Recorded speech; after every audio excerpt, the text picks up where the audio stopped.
Welcome back to the third edition of Film Bites. I'm here with Dr. Hollingsworth and Dr. Warner, who were gracious enough to join me. And today we are talking about the Truman Show, made in the 1998.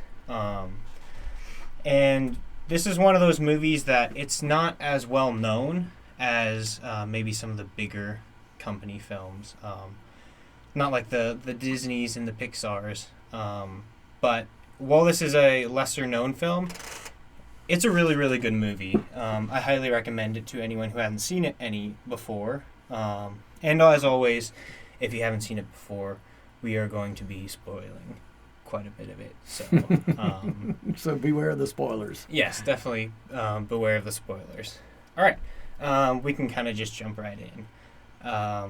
Well, do you two want to kind of introduce yourselves first? I'm Randy Hollingsworth, Professor of Communication Studies, and what else do you need to know? I guess that's it. That's good. Okay. Well done. I am Kurt Warner, Professor of Communication Studies. And father of four. And native son of the great state of New Jersey. And I'm also Dean of the School of Arts and Sciences here at Tacoma Falls College. And I really appreciate both of you for coming on. Absolutely. yes. Yeah, of course. So one of the first points that I wanted to talk about for The Truman Show is just how relatable it is, both in watching the film and also just the characters themselves, specifically Truman, not as much the other characters. But one of the things it kind of points out is that Truman is kind of this, like, he is the protagonist of a show, of a film. And a lot of people, especially like early ages, like middle school and high school, we kind of have this idea that we are the protagonist of our own film. Mm-hmm. And it's not even necessarily coming from a place of selfishness, but it's coming from a place of we are typically, at a very young age, especially in elementary school, we are only aware of our own choice. And we're not quite aware of other people's ability to choose in their daily lives. And because of that, we see a lot of relatability in Truman's Mm-hmm. life and just figuring out how to navigate that, especially when his actions mean so much, more Mm-hmm. than to the average person, I would say. I don't know, is that something you guys kind of pick up from the movie, as far as like... I definitely, I remember even the first time I saw it, I remember as a kid, and they call it, I looked it up earlier just to find out that sense of, am I being filmed? Mm-hmm. Is somebody watching me? Is my life the center of everything? This egocentric, the whole world revolves around me. But I remember as a kid being down at our house was adjacent to the elementary school that I went to, and also the community recreation center, and it had like swings and slides and all that sort of thing. And I remember distinctly, probably 10, 11, 12, somewhere in there, I was down at the playground, and again, it was just down the hill from our house, so it was like not too far away. Mm-hmm. But I remember being on the swinging, and literally thinking as a kid, and it may have been from watching TV and the idea of, a set and cameras, but all pre-Truman Show. I remember looking around and even turning quickly to see if I could catch someone that's got a camera or someone that's watching what I'm doing. To the point where I remember one night, not too far from that incident, I was so concerned about the idea of free will and being able to do something that wasn't predetermined, that in the middle of the night, my folks didn't know this, but in the middle of the night I got up and I went down out of the house, went down with some just shorts and a t-shirt, and I walked down to the community baseball field, which again was right up against our yard. We're up on a hill, so we could watch the baseball games, Little League. And I remember going down and sitting in the dugout at probably 1 o'clock or 2 o'clock in the morning, because it was just a thought, and I thought, okay, I'm choosing to do this, but that's not part of my script. So I'm writing a script right now so that no one can, it's my choice. And after I got down there, I thought, was that already pre-written that I would in the middle of the night get up and go down to the dugout and sit there in the middle of the night? But that the whole idea of the relatability of is somebody watching me? Am I the center of this play that we're in, and trying to catch a camera over your shoulder? But yes, I've had that experience. Well, it's probably more for you. It's probably more Candid Camera than Truman Show. So for those of you who don't know Candid Camera, That's true. Back in the probably started late '60s, maybe. Yeah. There was a show that ran into the '70s, a show called Candid Camera, and as the name suggests, it was one of the early reality TV series, even though that term wasn't in use at that time. Not at that time. But it was a show where they would film people in like typical situations, but then they'd throw sort of a wacky dynamic into it, and they would film it. And the people wouldn't know. Everyday people wouldn't know they're being filmed. So there was a hidden camera. And that was a pretty popular show for a while. But one thing I think that you said, Nate, that is interesting is you talked about that he was a protagonist of a show or a movie. And, my question is, are you talking about that he was the protagonist of the Truman Show, the movie? Or are you talking about he was the protagonist of the Truman Show, the show that's in part of the movie? The show. Right. Yeah. And so, and that's, that whole layering of reality, is an interesting dynamic. But the idea that, and for those of you who haven't seen the film, first spoiler maybe, is the movie's about this man whose entire life has been a television show, but he doesn't know it. Right, so he's being filmed. He actually lives in the studio, but he doesn't even know that because it's the world's largest studio. And he's been filmed since conception. Right, Yeah. and it's he's the only person who's ever been legally adopted by a corporation. Right. And as I recall, the studio is visible from space. Yes. The dome. Right. It's like a self-contained it's so big. dome. Yeah, it was like the second largest constructed Which man-made. I don't know if it's equivalent to the one in Las Vegas now, but apparently there's a big dome, a sphere that's something like that. Yeah. Right. U2 has a residency there. Oh. But the relatability issue, what I think is really interesting about Truman is one of the nicest people you'll ever encounter in a film. I mean, in a character. You can't be a nicer person. And the interesting dynamic is that he's the only authentic person, right? In all of in this huge sphere of a studio, he's the only one who's authentic. But he's also people are nice. Yeah. But he's just like the nicest of the nice. Yes. And what's really interesting is, as people, we tend to think that the really nice people are often faking it. Yeah. Yeah. Well, he's the nicest of the nice. And authentic. And he doesn't even know that faking it is an option. He doesn't know he's being watched. Right. And where everyone else is actually faking it, they're faking their niceness. He is the nicest, and he's the most authentic. And so he makes, and Carrey does a great job. Jim Carrey does such a great job with the character. But the character is such a good guy. And then the sympathy, the empathy that we feel for him as we, the audience, begin to understand the situation that he's in, right? We're obviously pulling for him. We're obviously pulling for him because he does nothing really that we would question. I mean, he goes a little crazy, but by that time we're like, well, of course you go crazy. Yeah. We'd all go crazy too. But he's an authentically nice guy. And I think that is saying something about people. I think the film certainly has some criticism to make about people. But I think it also has a very positive message in that the possibility, the potential for people to be really authentically kind. Truman plays that. I was I revisited the plot before this just to kind of refresh some of behind the scenes and things that went on. But just the fact that his name is Truman, and his last name is Burbank, which Truman is the fact that he's authentic. He's a true man. But Burbank, it's an oxymoron because you have this authentic man who doesn't know, but he's been adopted by. I mean, Burbank is where the Hollywood rich people go to live. So all the fake people and their, face tightening procedures they're all fake.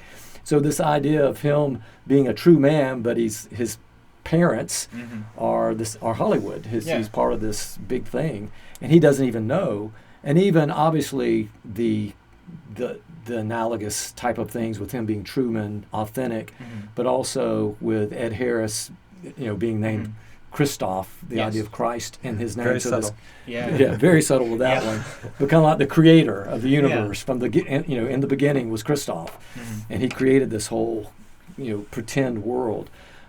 But even when we mention Jim Carrey, because we mostly think of him kind of like with Robin Williams, just the zaniness and the impromptu and crazy things. And I know that if you look behind the scenes, some of the things that he never did them the same way twice, because he was very impromptu with what he did. Yeah. Same with the Grinch when he did that. But in that movie, it was one of his serious roles as opposed to Ace Ventura, where it's constantly crazy slapstick types of things. And you see that goofiness of Jim Carrey pop up along the way when he's drawing in the mirror and making sound effects and all the things that go with that. But again, him playing this role was kind of unusual because it was comedy, but it was also very much a drama as you're caught up in him really seriously, not playing games. He wants to figure out, how do I get out of this world that I'm in that's I've now discovered is not a real world. Yeah. And something that came to mind when you were speaking, Dr. Warner, is how different would this show be if he wasn't a nice person? Like if he was authentically like a bad person, and how much people probably wouldn't tune in nearly as much, because one of the things that you mentioned that that really proves why people were so obsessed with Truman is his decency, his authentic decency.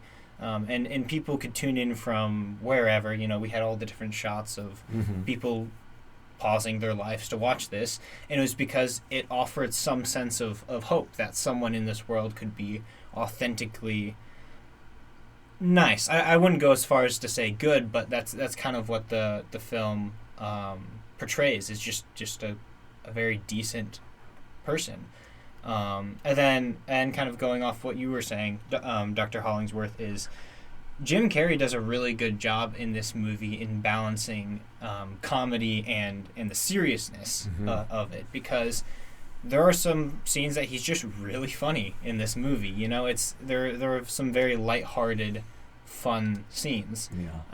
But for an actor who is most well known for his comedy, he's also able to shift gears and have a much more serious role.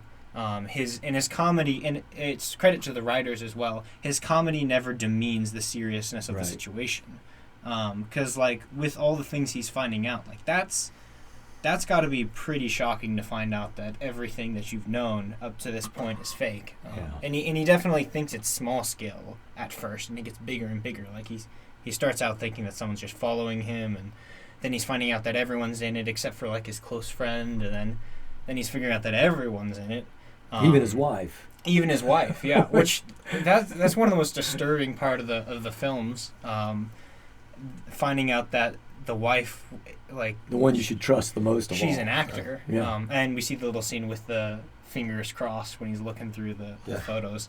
And scenes like that, they're devastating, but they portray it as comedic, and it's really lighthearted and fun. And then other scenes, like when he's just talking with his best friend about moving away, you could portray that in a very lighthearted manner, but instead it's very serious. And Jim Carrey is able to kind of walk the line between them and use both of them to his advantage to make this a very engaging film. Yeah, I mean, it's a tragic story, right? And it's interesting because Back to the Future, a little tangent here, but Back to the Future, Michael J. Fox wasn't their first choice, right?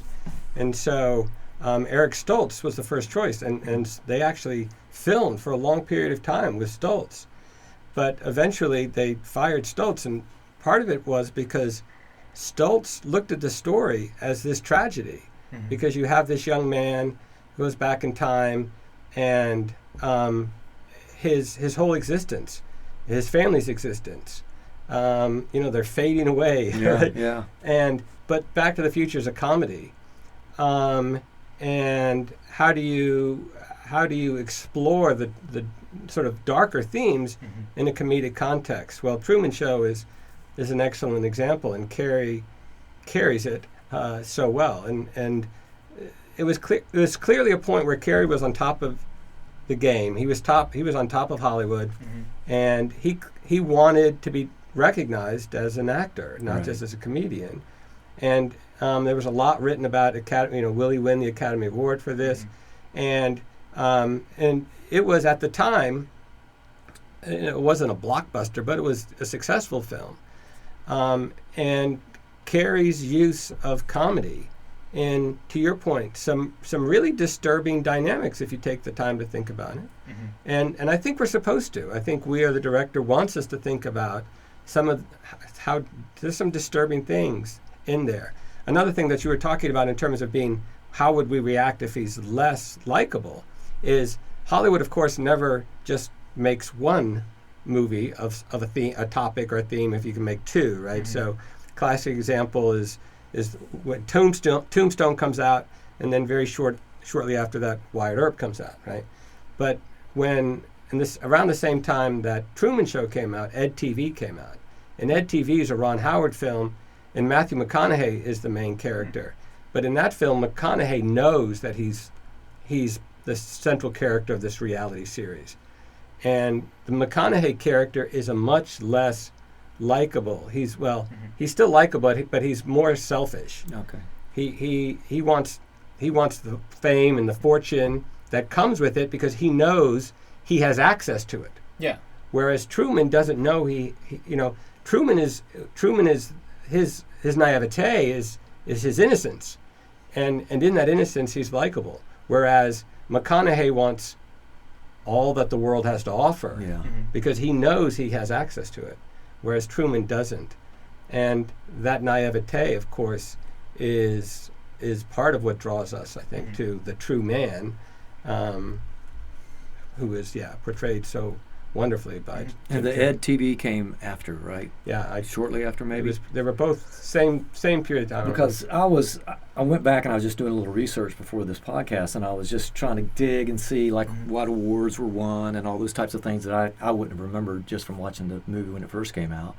But I do. I was looking, and of course I'm very familiar with Twilight Zone, and apparently 10 years or 11 years before 1998, in the late 80s. Twilight Zone, which was carried on even after Rod Serling had passed away, they continued having the Twilight Zone, which, all these strange things happening. And there is a 30-minute show that was called Special Service. And I saw it in the little, online discussion about, and this was something that was similar to the Truman Show. Mm-hmm. And I went back and I started watching it the other day, getting ready for this thing just to see what was another idea that was out there. And it was, a 30-minute TV show, but it was the same idea. This guy didn't know until he was shaving in the mirror, and then the mirror fell, and there's a camera going through the two-way mirror looking at him with the red lights going. But it was so, prophetic of what's going to happen with the Jim Carrey character as well. Yeah. But it was just, the idea is not new. It's there, and even whether it's Candid Camera or the Twilight Zone or the the Truman Show, or Ed TV, it's, again, this kind of theme that's out there of people kind of looking over their shoulder to see if they're being watched. Yeah. And one of the things about this film that is so prevalent, and we see it in other films, like mainly The Matrix is the one that comes to mind, but even a little bit in movies like Inception, right, where what is real is technically real, but also not quite real. And that's what we call hyper reality, and that's something that we talked about a lot in one of Dr. Wander's classes. It was the Media and Society class, about how something can be real but not quite real to the fullest extent. It's kind of hard to explain, but the best example of that is the reality TV show, and how everything is real. Everything is actually happening. There's nothing fake about what you see. Typically, there's no CGI or anything, and actual interactions, and a lot of times non-scripted interactions, and yet at the same time it is still something that is just, it is in a sense fabricated. And it's interesting, the point that I don't remember which one of you made, but about I think it was Dr. Warner, you talked about that old reality TV show where they would go, and we even had a video of Candid that. Camera, I pulled that up class randomly in recently. class, and where the people are sitting in a restaurant. Yeah.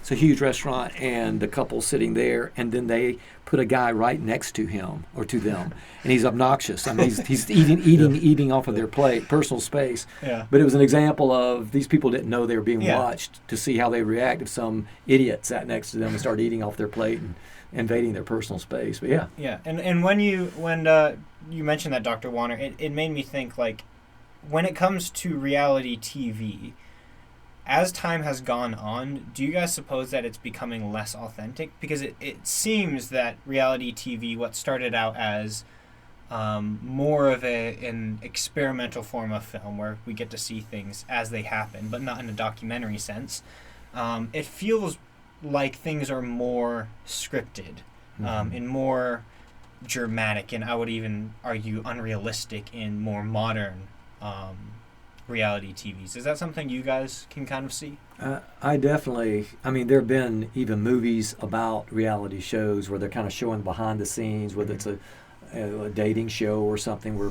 the Bachelor or something like that, and they show behind the scenes where they're doing the script and they're going to change things up so they can get the ratings up, so they throw in these little monkey wrenches along the way to catch people off guard so they can keep the authenticity the best they can.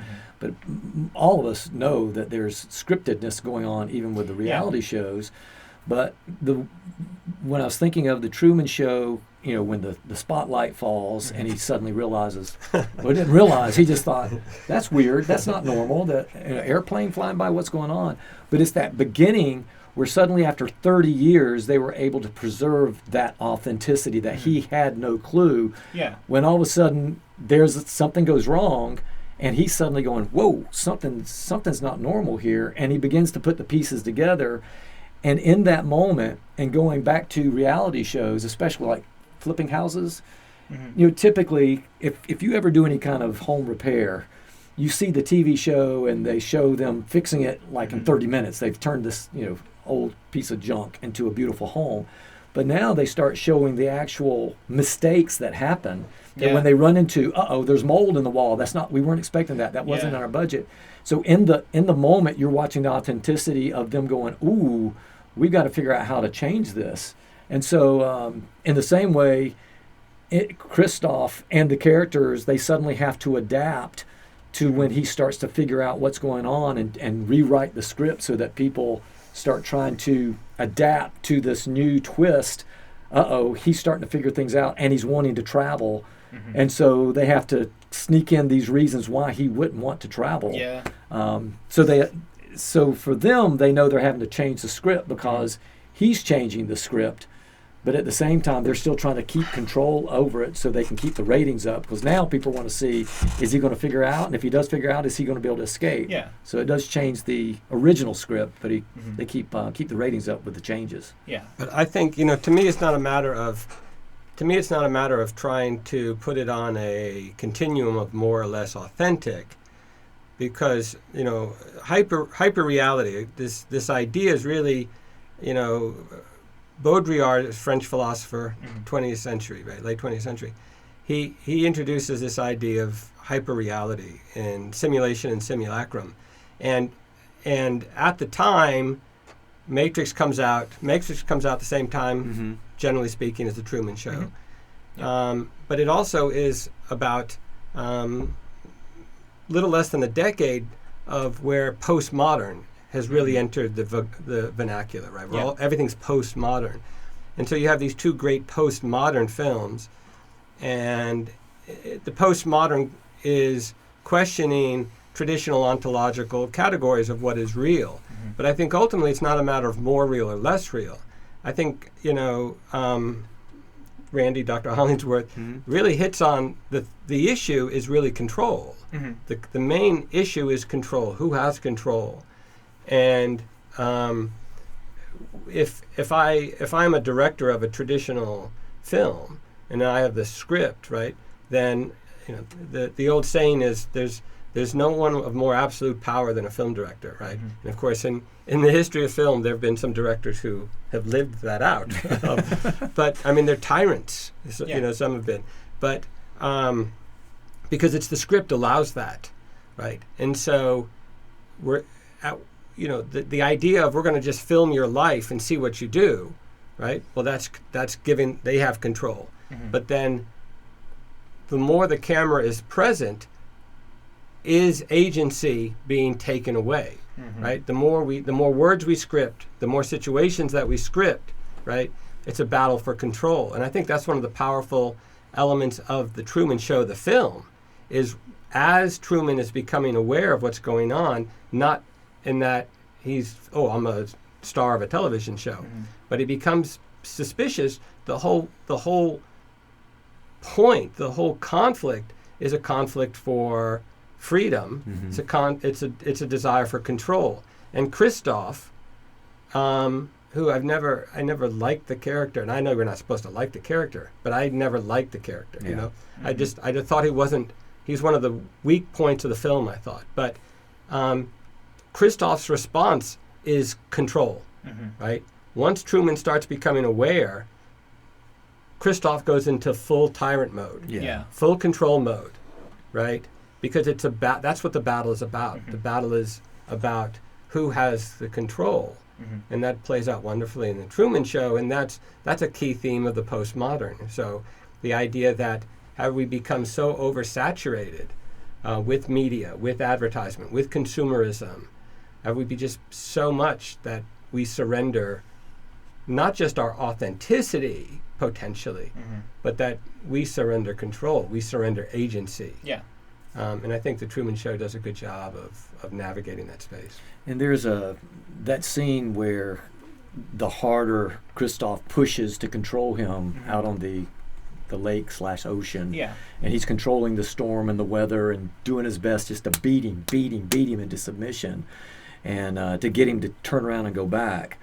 And there's that moment of that kind of God as the tyrant, oppressing this one. But it made me, and this is another film, it's been a while, but Steve McQueen, Dustin Hoffman, and Papillon, where they're on this, prisoners, is it a French island? Yeah. And Steve McQueen, the whole movie, there's this sense of him trying to get his freedom, trying to escape off of this island, kind of like a Escape from Alcatraz or something, where he's trying to get off. And at the very end of the movie, he never says anything about this relationship with God, that he's angry at God for making this kind of life for him. Yeah. But there's a scene in this movie where Steve McQueen finally, after multiple attempts, he finally escapes and he jumps off this cliff and he's floating away on this makeshift raft that he, was able to get. And the storm's raging and the waters he's trying to not get beat up against and there's a point where he gets past all the storm of the water and the waves crashing where he's about to be killed, and he's slowly floating out to sea where he's going to eventually get to shore. And he looks up and he just waves his fist, an angry fist or a jubilant fist at God, his Christoph. Yeah. It's like, I'm still here. Like, there's never a conversation where he's referring to a God that's a tyrant, but in that scene of the movie, it's like, I'm still here. And it's at the very end of the movie. It's a classic scene of him. It's like, I beat you, God. I beat you this time. Yeah. Like this battle going on between the director and the actor in the film. But that was that same sort of sense. I mean, I wasn't expecting Papillon. I wasn't expecting a shout out to Papillon today, but I watched Papillon as a pretty young kid, and it's just like, I wasn't much older man. Yeah, it was like, it was one of those. It's like you said, it changed my life. I mean, it made an impact. It was such a powerful film. Don't watch the remake, by the way. Don't watch the recent remake, but watch the original. True story. But it also reminds me of Cool Hand Luke, right? Because Paul Newman in Cool Hand Luke, he also escapes. We're spoiling all sorts of movies, by the way. But, in Cool Hand Luke, Luke escapes, but the authorities find him. Yeah. And they find him in that old church. And Luke has that great line where he's sort of praying. He's praying to God, and again, to the same point, throughout the film, there's been no suggestion of faith or anything. Yeah. But in that moment, he prays, basically, he's praying for salvation, and the next thing he knows, the authorities are outside. And so he has a great line where he says to God, I guess you're a hard case too. Yeah. And it's such... I mean, Cool Hand Luke has the great, what we have here is a failure to communicate line, right? Yeah. But my favorite line in that film is, I guess you're a hard case too. Yeah. And the idea of recognizing that you can escape, right? You can escape judgment, justice, whatever. But in Truman Show, of course, it's Christoph, who is a person who's playing God, who maybe thinks he's God, or at least has those characteristics. But Carrie has that same defiance that we see with McQueen and with Newman. But what's interesting again is just if it's Jim Carrey, it's not McQueen and Newman, and so it plays very differently. But the whole idea of the whole is that the best you got? Yeah. It actually reminds us of Forrest Gump with Lieutenant Dan. Oh, right? Yeah. In the storm at sea scene where he's yelling at God and Forrest then has the voiceover. He says, well, I'm not sure, but I think he made his peace with God. Yeah. Right? Yeah. And that's like that whole film. Again, these films, faith isn't a huge part of any of these films, but there's these poignant moments where how do we navigate that relationship to this sovereign one? Because again, these movies are all about choice. These movies are all about I'm making a choice. I'm trying to be free, right? For Papillon, it's free from Devil's Island. For Luke, it's free from the work farm. Yeah. For Lieutenant Dan, it's being free from the disability. Right. And what he believes is his destiny to be killed in war as a hero. Yeah. And for Truman, it's to be free from this mysterious thing that he doesn't even know. But how do we navigate our freedom relative to the potential existence of a sovereign being? And all those films sort of navigate that space. And I think they all do it well. And Truman Show, I think, does it the most comedically. Yeah. I have a quote here from Marlon, who he's the best friend of Truman in it, and it kind of encapsulates a lot of what we talked about, both in reference to the kind of hyper-real world, and also that of this controlling being. That's nothing here is fake. Nothing you see on the show is fake. It is merely controlled, and we know that the controller of the show is Christoph, and Christoph is kind of an interesting character because he definitely has this view of himself as being this, like, God figure. He kind of deifies himself.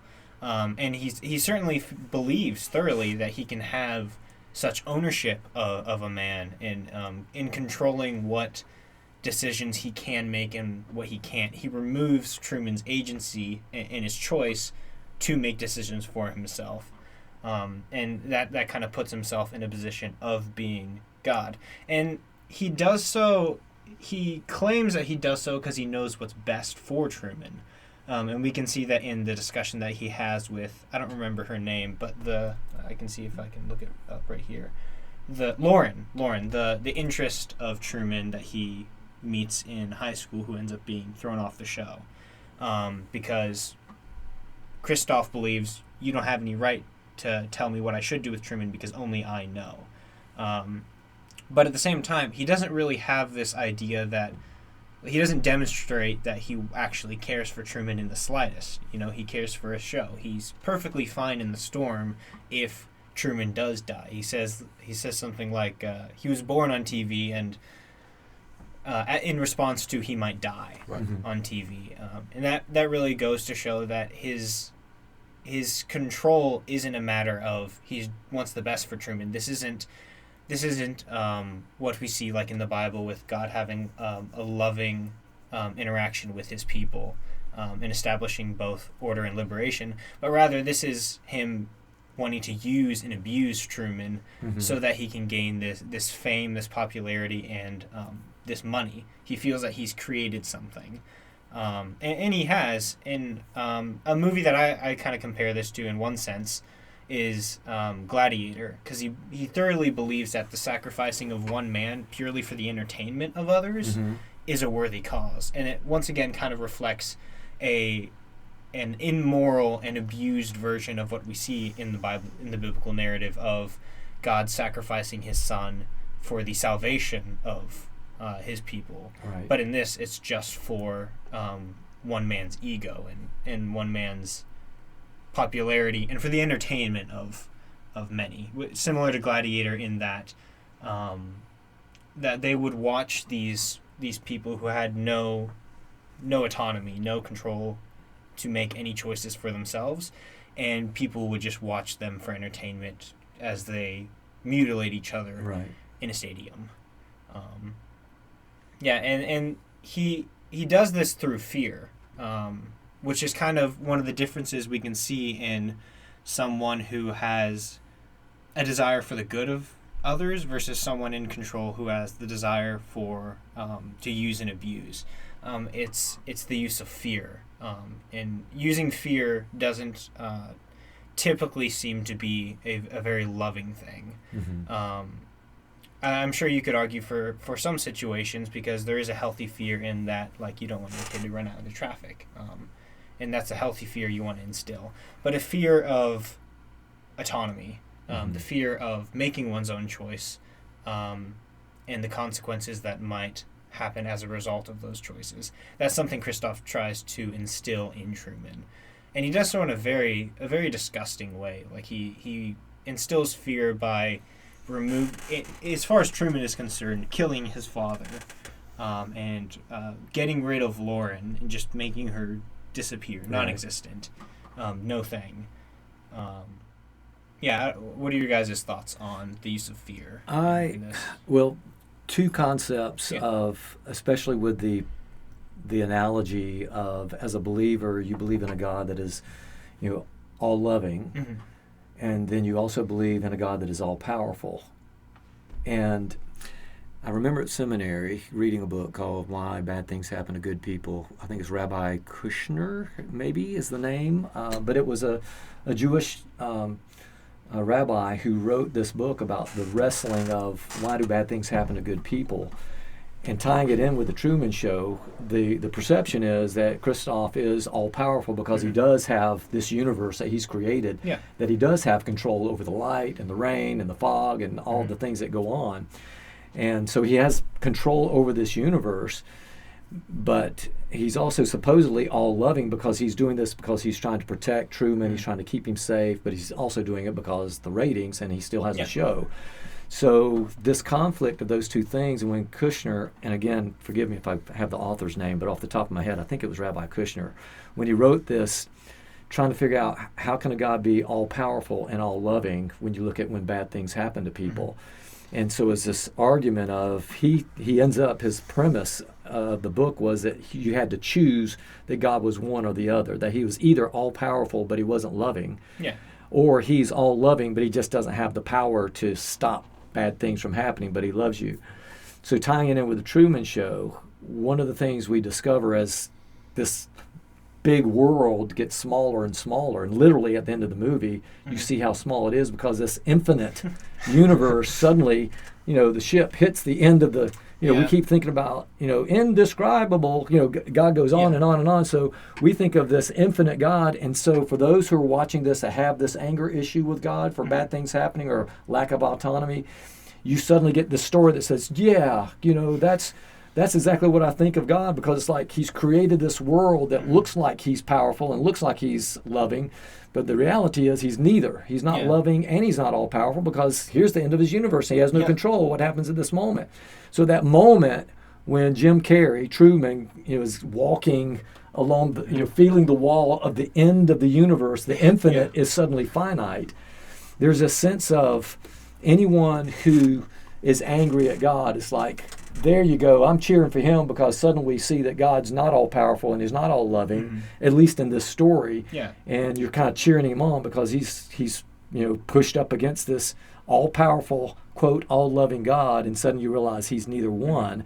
So you are cheering for him on because this universe that was infinite is now very finite, and suddenly he's going to go discover things that Christoph has no control of anymore. He's God with the smallest G that you could Christ-off. Because he's he's the Antichrist. But not the Antichrist. Not the Antichrist. No, but maybe. I don't know. In terms of, and at some levels it doesn't matter, but I haven't heard any comments from the filmmakers relative to their intent. Right. Like, obviously they named the guy Christoph. That's not a coincidence. No. And so there's that parallel. But are they are they making this strong dogmatic, claim about God, or is it just sort of how the plot plays out? If I like the movie a lot, and if I felt it was like an anti-God movie, I would like it a lot less. But the question of theodicy, the question of why do bad things happen? How do we understand pain? God is all loving and all powerful. So then, why do bad things happen? That's a huge theological question. Another huge theological question is, what does it mean to have free will in the midst of a universe that was made by an all-powerful sovereign God? Right? Is that even possible? Yeah. So that's a theological and philosophical area, and I think the film doesn't do a great job of navigating those tensions. Yeah. But I really can't hold it against the film. Yeah. Because it was, I don't know, what was it, 2 hours and 10 minutes or something? I mean, they squeezed a lot in. It wasn't like a 25-hour, ongoing series or something. But the question of how does a sovereign God create beings with free will? And I just always go back to the first, to the beginning of Scripture, where God, he brings the animals to Adam, and he has Adam name them, and he wants to see what Adam is going to name them. Yeah. And he's excited to see what Adam is going to name them. He doesn't give Adam a cheat sheet. He doesn't whisper in Adam's ear what they're actually called. Platypus. He doesn't go. He says, just do it. What do you got? Make stuff up, and he comes up with platypus, right? But the idea that God is honored and glorified, but God experiences, and I don't know what the right word for God is, but what I would say is joy in seeing His creation act that way, right? And that's what Christoph can't do. Yeah. Christoph can't know joy in seeing Truman express creativity or free will, because that would challenge his control, and he gets defensive. Whereas we serve a God who doesn't get defensive, because He's God, right? He no one's attacking him. God knows that He has no reason to fear. I mean, the issue of fear, I think ultimately what we see, of course, is that Christoph uses fear because he has fallen prey to fear. Yes. Right? Christoph is a creature of fear. He fears losing his show. He fears losing his status. He fears losing his ratings. He fears losing his money. He fears losing the little scarf that he wears. and which I think is also an interesting little footnote here, because the film may be critiquing traditional notions of God. It might be. But it also certainly is critiquing Hollywood, right? I mean, it's definitely sort of a self-parody, and a lot of films do that, and you always kind of wonder how sincere you are in that, because, right? But, Christoph is a character of fear, and the one that he was apparently named for, we know, was not. Yes. It is not. Fear not. Right. Exactly. Fear is the opposite. So in that sense, he is the Antichrist. Because he is an agent. He is an agent of fear. He uses fear, and he falls prey to fear. Yeah. Whereas our Lord simply says, "Fear not." Fear not. He is an agent of fear, while Jesus is an agent of kind of like what we've been talking about in the ethics class, of liberation and order. In establishing both of those. Glad we have the visual. Bring the hands together. Only the people who are watching on YouTube will be able to see that. Other people will just hear saying, "Look at this! Look at this thing." Another thing that's really interesting to talk about when it comes to this film is the Sea Haven itself. With Christoph's control, he tries to create in his mind what is a perfect reality. I even have the quote here: "I've given Truman the chance to live a normal life. The world, the place that you live in," referring to those watching, "is a sick place. Sea Haven is the way the world should be." And it's just this kind of idea that there is this perfect reality out there without any flaws or imperfections or anything like that. Which, by the way, is in the panhandle of Florida. The town. Have you been there? where I grew up? No. It's just a couple hours away from where I grew up. Yeah, I remember you saying something about that in one of the classes about how like it was close to where you lived. Yeah. And I think it shows too because it's like just with all the different colors and like it's generally a relatively flat place and on the water, of course. Yeah. But the Sea Haven, the town itself, it's a town built off of conformity and not off of choice and freedom because everyone kind of has everyone is the same. Is what it feels like. Like all the people Truman interacts with, they kind of they feel the same. They give off the same essence, so to say, and that's on one hand it's because they're inauthentic. You know, they're just actors. They're not being genuine with Truman in the way that he is with them, but also just because it kind of encapsulates what Christoph's idea of perfect is. And if he kind of has this idea of perfect, as we saw with the quote that he thinks it's perfect, if he has this idea of what is perfect, then to him it's a threat, anything that might step outside of that, anything that might challenge that standard that he has set. And if anyone in the town or Truman were to not conform to the standard that he set, it would then challenge the familiarity of the town. And that's one of the reasons he couldn't leave, aside from the fact that like they just physically couldn't move him. Because if he left, then you leave the familiarity. Yes, that word. Of the town of Sea Haven. Yeah. What are your guys' thoughts on the town of Sea Haven itself? Yeah, I think so. Yeah, I mean the town Seaside, I think. Is the name so of it was. But what's interesting is that town was all laid out. Everything was all planned before anything was built. So, and it's this wonderfully postmodern, right? Yeah. It's this wonderfully postmodern town, as opposed to a more authentic town that just organically grows. Mm-hmm. But I think part of the dynamic, and if we think about that town and we think about the concept of perfection, Seaside. Yeah, Seaside. So is that what it's actually called? Yeah. That's the name of that's the actual town. Seaside. But if you look at the film and think about it in terms of the concept of perfection, what you find interesting, I think, is part of the dynamic is perhaps this perspective that as people we should have our foibles, right? We should have our imperfections. Mm-hmm. A town shouldn't just be perfectly unified, conformed, in this color palette, the particular palette. We should have a few buildings in a town that are just hideous, looking or something, and that we're people, and there are things in our lives that just they're not good, and we fall short here and so forth and so on. And there's a sense perhaps of saying that's the way it is. Yeah. And we need to be free. We need to be able to be free to be imperfect, which is interesting because if you look at the gospel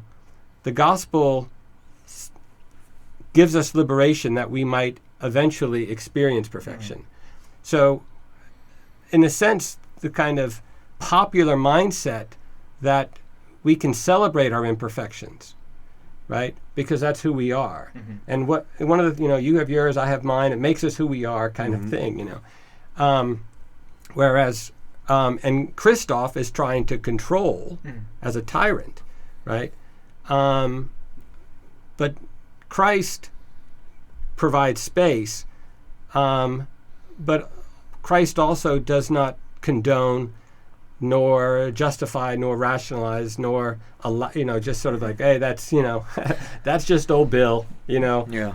That's old Bill. He's just like that, But the hope that actually can we truly embrace that there's more than just that's just who I am.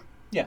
Right, and that's what the gospel offers, and I think the film is a very optimistic film, but the film falls short of the optimism that's present with the gospel, because in order to be of ultimate optimism, I would say the salvation has to come from without, outside of me, not his efforts to exactly, not just Truman's efforts to be free, and not just Truman experiencing, because Truman's going to get outside that huge studio. Yeah. And he's you know, they had a sequel and it lasted 30 seconds. He walked out, he got hit by a car, and that was the end of it. Because he's going to told him I was trying to protect him. Said Christoph. Right, exactly. Christoph's like, the last frame is, I told you so. Told you so. But it didn't do well with test audiences, so they didn't release it. But the idea that Truman's going to that's the goal of the Truman Show, is to put Truman in a space where he is free to deal with all of that. Mm-hmm. Mm-hmm. But the end of the gospel is so much more. Yeah. Right? The end of the gospel is an eradication of all that chaos. Yes. Right? And a production of order and liberation. Right? So Truman Show's about liberation. Mm-hmm. Recognizing that he's going to sacrifice the order. And we see that when he's driving like a madman. Yeah. Right? And we see that when he's threatening even his own wife. His wife, yeah. So I'm willing to sacrifice order in the Truman Show in order to obtain liberation. Right? And I can like say, yeah, well, that makes sense. But the gospel is even greater because the gospel doesn't sacrifice order in order to have liberation. The gospel delivers both. And that's something that is very difficult to represent in a film or because those two concepts, we typically think in order to get liberation you have to sacrifice order. In order to have order, you sacrifice the liberation. And Truman Show is about sacrificing the order because the liberation is the greater. Yes. Right? The liberation is the greater. Right? And I could buy that argument because if I were forced to say, well, which one's greater? But ultimately my answer is, it's not a matter of saying which one's greater, because Christ, through his death and resurrection, delivers both. Yeah. I know we need to wrap this up, but I was just thinking of with the ending and him stepping out, and you were joking about the sequel being 30 seconds, but the idea that a lot of kids that even come to Toccoa Falls College, they've lived in a kind of sometimes a bubble. Yeah. Very protected. But it's kind of a false faith of what the world really is like and what God really is like. Yeah. So to me, there's even that sense of, okay, that's a false faith that you're living in this dome that's very protected. But once you step out through those doors, there's a possibility of getting hit by a truck. Yeah. But also as a reminder that you can't put God in not a box, but you can't put him in a dome. And there is this sense of, the real world is beyond that, and the real God is beyond that. Yeah. And there is something much bigger than this kind of pretend world that we live in for the safety and protection of trying to keep our beliefs intact and keep everything orderly, that sometimes there is messiness in life once you step out that door. But God is with us in the midst of all the chaos that's out there, that we do discover liberation through living through that as well. That was just a thought that just came to me. I think we should make, I had a student a number of years ago who had this wonderful idea of making a student film based on the Bourne series, right? So there's Bourne Identity, Bourne Legacy, Supremacy. Ultimatum. Yeah. And so all these Bourne movies, so he was going to make the film called Born Again. And it was going to be that Bourne regains his memory and remembers that he's a born-again Christian. And so then he's like, okay, how that can kill. Right, exactly. Well. We're going to make the Christian Truman version, right? And it's basically the premise is the idea that as Christians, we try to create that studio. Yeah. We play Christoph. Yeah. Right? Yeah. And we play Christoph because we lack trust and faith in the God who will protect us, who has called us, who has empowered us, right? Yeah. And to go out that door. Right, exactly, to go out that door. That would be a great movie. I don't know, I think it might step on a lot of toes, but and we have to come up with a name, too. That's good. Yeah, I can't think of a name for that.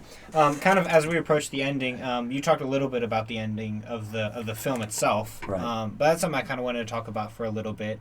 And just for when you initially watch the film, a little part of you feels unsatisfied because you're like, well, what happens next? Like, this is the most famous guy in the entire world. Like, everyone is watching him. I don't remember the exact numbers that Christoph says, about how many people watched as he was growing up. But like, this is the celebrity of celebrities. For 30 years. Yeah, 30 exactly. Years. And so, like, what is his life going to look like? But something that, after watching it, like, the second and the third time, something you realize is the real brilliance of having it end where it does. Because it looks through that scope of we are the audience. You know, we get to see some of the audience as they're watching it, but also we're watching what they're watching. So we can kind of see ourselves in that film. You know, throughout the film, we're cheering him on, like, especially during the boat scene. We want him to get to that end. And then once he finally does arrive at the end, it's like it's the most satisfying ending for him to leave the building. And that's all we can know, because that's all the audience knows. There's no reason to see any more, because this is the greatest ending that the show could have come up with. He's no longer attached to this show that he is stuck in. He's now achieved in a sense, loosely you could say he's achieved liberation. And now he's entered into the real world. And I say that with quotation marks because, like, I don't know how well he would actually understand the real world, being that all the relationships he's had in the past have been fabricated. And when he's so well known, how many more relationships are just going to be fabrications just because people are going to want to, like, be seen with him? Yeah. I mean, and that's part of the film. I mean, that's part of the point of the film. It's you know, The Matrix does that too. Any film that's dealing with the hyper-real, you know, part of its questioning, is there a real world? And the idea, again, it's not a matter of saying yes there is or yes or no there isn't. It's a matter of saying we have to redefine what reality is. Yes. Right? There is a real world, but the real world is scripted. Right? As Dr. Hollingsworth was mentioning in his recount of his childhood adventures to the dugouts in the middle of the night. I mean, the idea that the real world is scripted. So we have social norms, we have social scripts. So does that mean it's not real? Yeah. And so there is, in a sense, a blurring. There's a blurring between the studio and this outside the studio. Yeah. Because the outside is still scripted too. To your point, Truman is still Truman the star to all of these people, with the exception, of course, and this is the key character, I think, and in some ways she's the hero of the film, and that is his love interest. And as I recall, she has the pin, right? Yeah. And the pin, how will it end, right? And that, of course, is his key element in the story. And when Truman first meets her, and that's, again, the one authentic relationship that Truman has had in his life is with this, at least, I mean, potentially, if he's had any authentic relationship, or let me put it this way, the most authentic relationship that he's had is with this one woman. Yes. And she wants liberation for him. And she fights for him, right? And it costs her a job or whatever. And so in many ways, like, she's the hero of the story, even though she's pretty, you know, Behind she doesn't have a lot of screen time. She is the one who gives Truman courage. It's her courage, right? She demonstrates courage, and he then, he doesn't know all of this, he experiences that courage. But yeah, the idea of how does it end? And Truman says, I'm just thinking the same thing, or something to that effect. And the film really has to end that way. Yeah. The film has to end that way. We see her, as I recall, running downstairs or something. But it doesn't show them actually connecting. Right, they never connect, but it's certainly implied. Right. Yeah. Right? Or at least we, the audience, want to infer. Right? Yeah. Because that's how we want it to end. But the film, exactly, and for the film to show the two of them together, and then you're like, it would end there. And even at that point, we, the audience, still might say, that's it, you know, that's where you end? Do they have kids? Exactly. Right? And so then they have kids, and they're like, well, that's where you end, right? Do all the kids grow up healthy? You know, whatever. A lot of sequels. The idea, like, you know, the movies, you know, movies end, and there's plenty of movies where, like, that's how you're going to do it, you know? But Truman Show has to end that way. Yeah. Truman Show has to end that way because part of the argument that the show is making is, in the space of freedom, I don't know how it ends. And there is something wonderfully liberating about not knowing how it ends, which again brings in the theological issue that God knows how it ends, right? but I don't know how it ends. And, the old question, and you have some movies that deal with this actually, of if you knew the time in the, or if you could know, would you, right? Would you, the time of the date of your death, to take a decidedly dark turn here at the end of our discussion. But the idea that it has to end that way, it just has to, because how does it end? We don't know. That is freedom's answer. Yeah. Freedom's answer to the question of how does it end is, I don't know. And the incommensurate, side by side, you see this 30-year program. Everybody's watching. They're glued to their seats, showing all the different people. And then, when he walks out and everybody's just screaming and cheering, yay, and hugging each other and all the things that were going on. And then there's that moment, and I identify with it because we've been talking in our class about the student that did binge watching. Yeah. And you watch something for a long time, and you keep up with it, and it's like, this is the last episode, it better be good. And then when it's over, it's like, what do we do now? It's kind of heartbreaking. It's like, oh, what else is on? Right. And it's just that anticlimactic of there's no celebration outside. Yay! Okay, what are we going to watch next? Let's flip the channel and find something else we can watch for a while. But it didn't match up with 30 years of this suspenseful life going on, and all of a sudden it's over. And and the people didn't even know what to do with themselves with their free time. It's like, I got to find something else to watch now. Yeah. And I think that was probably unintentionally prophetic, because we experience that more now with how streaming series are, right? Limited series. There are plenty of series that were like, okay, we're going to have 10 episodes and that's it. Yeah. Whereas back in the day when broadcast television is, we're going to go keep on going as long as we can. Keep on going. And the feeling of, like when I'm watching a show that I think is really good, and I know there are 10 seasons or 10 shows, 10 episodes, right?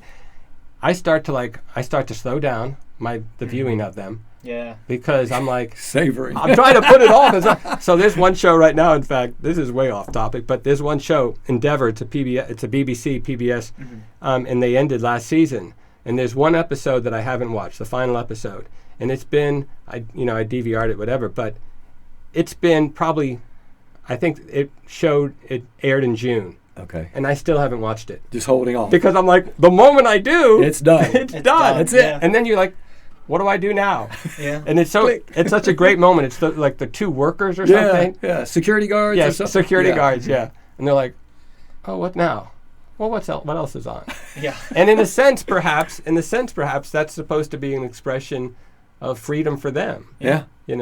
But freedom, I think there's also a sense of lostness. Yeah. And that sometimes we don't know what to do with our freedom. Until you find another series. Hopefully. Oh, I got something I can watch now. Yeah. There's a lot of shows that I've watched, some of even which, like, I'll be watching and it's like, it's not like the most fantastic show ever, but like I do enjoy it and stuff. I've invested time, so I might as well keep going.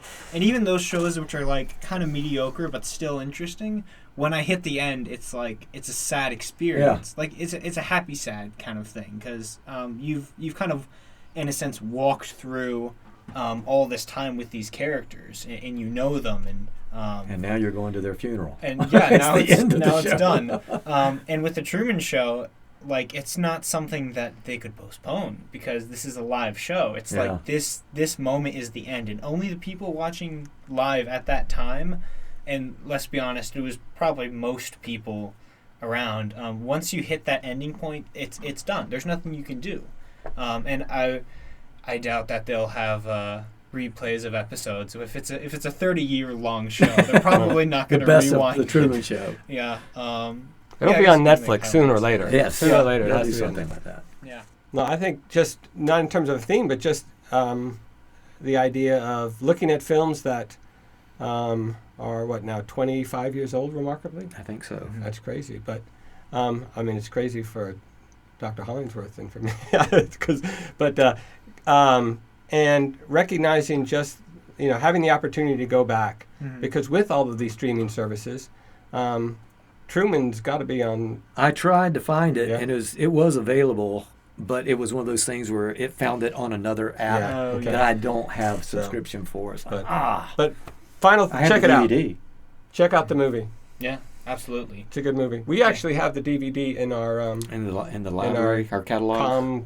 our Common TFC library. Communication DVD And it's not library. a VHS. It's So a all you need to DVD. do is have a DVD player, which you may or may not have. It's harder and harder to find DVD players. or these even days. laptops that allow. Yeah, mine doesn't even You have to get one. an external. We'll loan you a something. DVD player too. Check out the Yeah. movie; it's worth it. And watching it, it's like any movie. You go back and watch it again, and years later going back and seeing things that you see differently because you're a different person now than I was in 1998 than when I first saw it. So every time I go back to see it, I'm different. I look through different lenses and see things that I didn't see before. Yeah. So it's always fun to go back and see those classics because you enjoy going back and seeing something you didn't catch the first 10 times.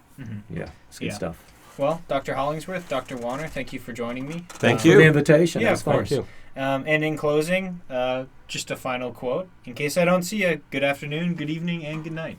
Classics. See you guys later. Thank you. Thank you. Time for jelly beans. Jelly bean time.